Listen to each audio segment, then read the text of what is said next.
They see the crown. They see the power. They see the highlight reels, the dunks, the trophies, but they don't see the storm that shaped the king. They don't see the weight I carried before I learned how to lift it.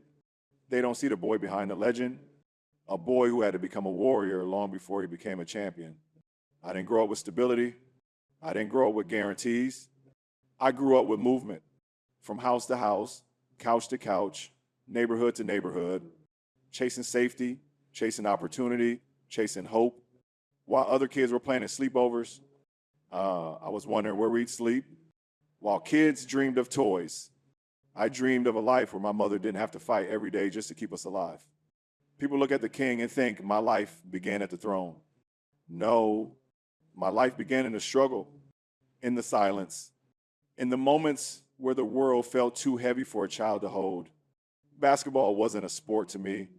It was an escape, a sanctuary, a place where the noise of the world faded and the rhythm of the ball became the rhythm of my heartbeat. When the court embraced me, I felt something I didn't feel anywhere else. I felt safe.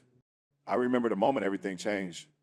I was 9 years old, living in a place where danger was daily. And a man named Frankie Walker looked at me and said, "You need structure. You need a chance." He took me in like his own, gave me stability, gave me the space to breathe, gave me a chance to see what I could become.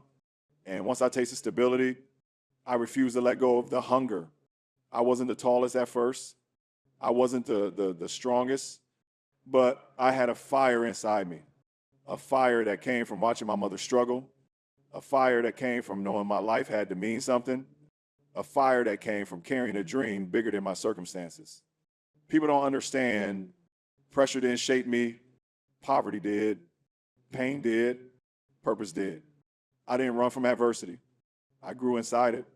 There are moments in life when destiny taps you on the shoulder. For me, destiny didn't tap.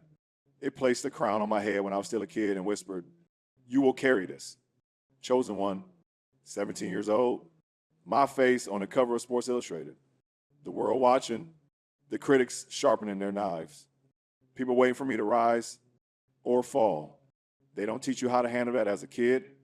They don't teach you how to carry expectation, how to handle praise that feels like pressure, or how to stay grounded when the world hands you a kingdom before you've earned it. So I made a decision early. If they were going to call me the chosen one, I would choose the work, choose the discipline, choose the war every day. I wasn't trying to be a legend. I was trying to be worthy of the faith people placed in me and the sacrifices my mother made for me. When I entered the NBA, they expected dominance from day one. Teenager, no college, straight into a league filled with giants, men, monsters, legends, and yet I felt no fear. I felt purpose. I knew the court. I knew the grind. I knew how to outwork environments far harsher than the NBA. Pressure, the NBA wasn't pressure. Pressure was growing up with nothing. And knowing failure meant going back to a life you escaped. So I stepped on the court and played my game, not to impress, not to pretend, but to honor the gift and the grind that shaped me. Rookie of the Year, All-Star, franchise cornerstone, but I wasn't satisfied. The world saw greatness. I saw potential. Greatness isn't what others call you. Greatness is what you demand from yourself. Let me tell you something people don't understand about me. I am obsessed with mastery, not fame, not numbers. Mastery. People see the dunks.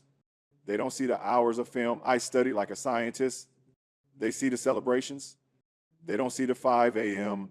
Workouts, the cryotherapy sessions, the weight room grind, the massages, the ice baths, the discipline required to stay at the top for 2 decades. Longevity is not luck. Longevity is war. A war between what your body feels and what your spirit demands. I trained not to play basketball. I trained to outlast time. I learned how to move differently, how to land differently, how to breathe differently. Every year, I modified my game.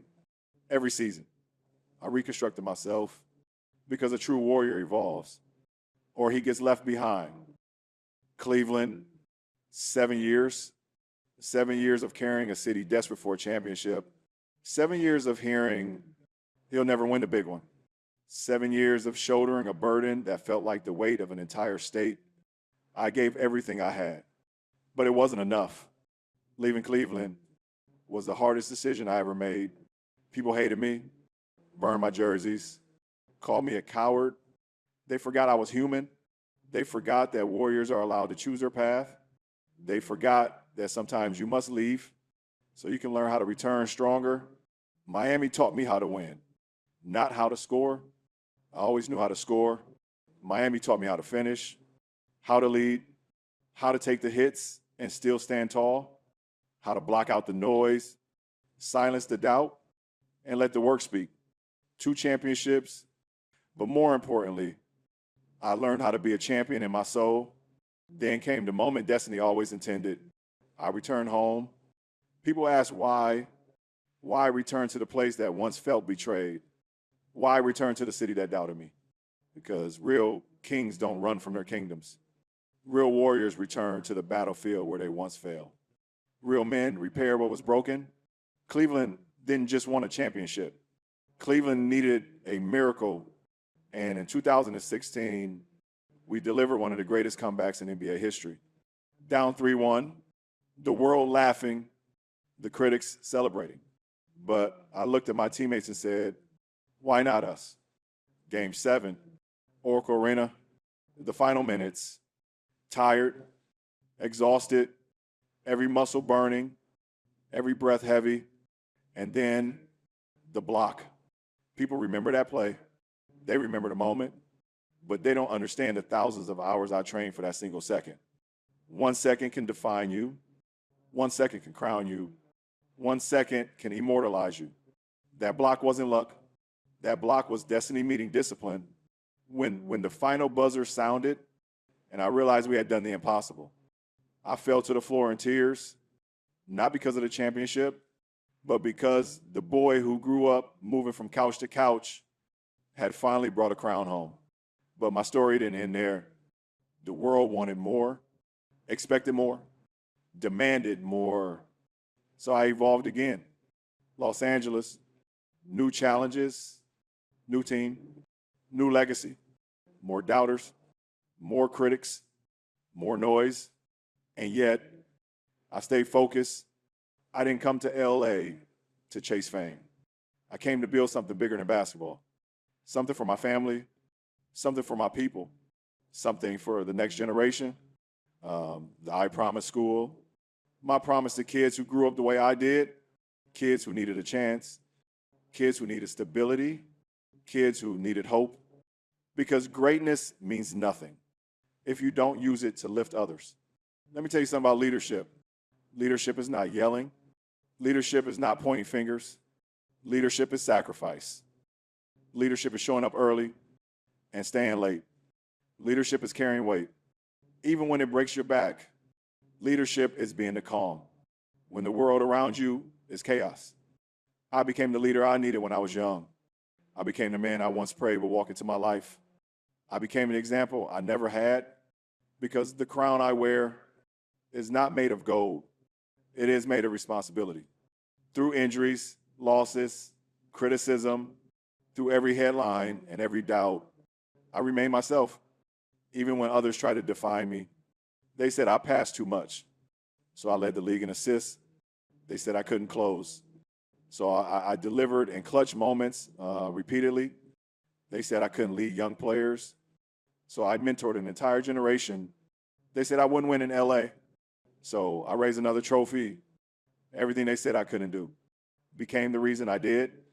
Because you don't become a warrior by choosing the easy road. You become a warrior by choosing the necessary one. There's something people misunderstand. They think king means power. No, king means service.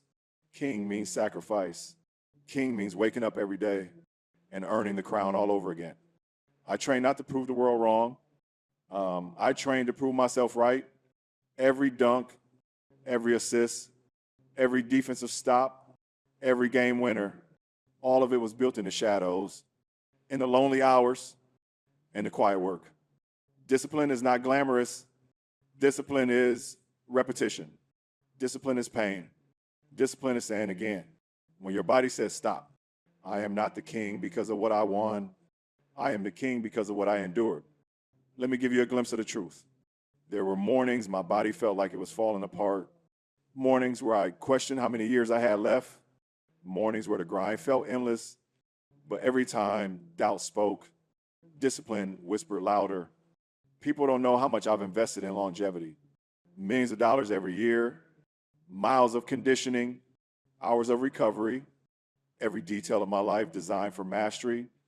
Because greatness is not measured in seasons. Greatness is measured in decades. I didn't want to be the best for a moment. I wanted to redefine what it means to last.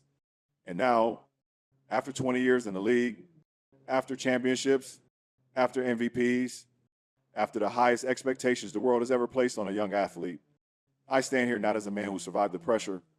I stand here as a man who conquered it. I am not a myth. I am not a miracle. I am the result of discipline, faith, and relentless dedication. And I want you to understand something. You don't need a perfect beginning to build a powerful ending. You don't need a peaceful childhood to create a legendary adulthood. You don't need the world to believe in you as long as you believe in yourself. You just need hunger. You need discipline. You need purpose. And you need the courage to rise. Every time life tries to push you down, I am more than a player. I am more than a champion. I am a symbol of what happens when struggle gives birth to strength, when pain becomes purpose, when destiny meets discipline. I am LeBron James, and everything they said I couldn't be, I became